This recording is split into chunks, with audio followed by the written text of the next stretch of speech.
I'm your Apopka community correspondent, Justin Warmoth. For the people who live along Clearwater Lake here, this isn't just waterfront property. It is water taking their property. The city says a permanent pump is the fix here, but homeowners told me they're being asked to pay for a problem they didn't cause. So it continues to get higher and higher and higher. Higher and higher, and now it's raising right now. Brian Mader is HOA president of Clear Lake Landings, one of the neighborhoods that borders Clearwater Lake. For the last few years, he has watched the water levels rise, eating away yards and getting closer to homes. 20 houses along this lake. Out of all of them, all their fences, their sprinkler lines, everything's already in the water. Mader blames what he calls overdevelopment for the higher levels, since the lake wasn't a problem until new neighborhoods were built nearby. We didn't cause this issue. Right.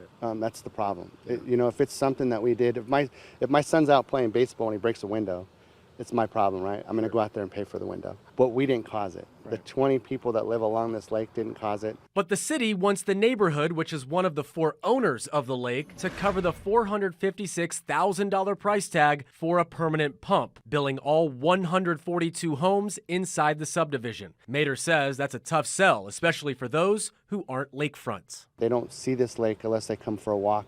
We don't have access to it, so you can't come over here and fish it. You can't walk on a trail over here to walk around it or do anything. So the sale's really, really tough. At a recent workshop, Apopka Mayor Brian Nelson pitched the plan as a cost-saving measure for homeowners. It would take the neighborhood off reclaimed city water and instead use lake water to irrigate their lawns. The mayor was going around trying to sell this big, lovely plan that they were going to save each homeowner $50 and you would be able to pump anytime you needed to out of this lake because it's technically free water. But then he turned around and said, hey, this is an asset for the community. The pump's an asset. It's not an asset, it's a liability. We have to insure it. We have to make sure it's working properly.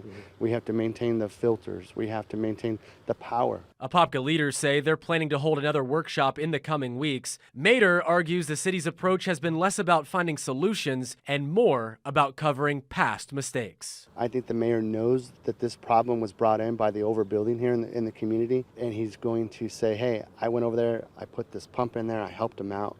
You don't do that if you're not wrong. I'm your Apopka community correspondent, Justin Warmoth, News 6.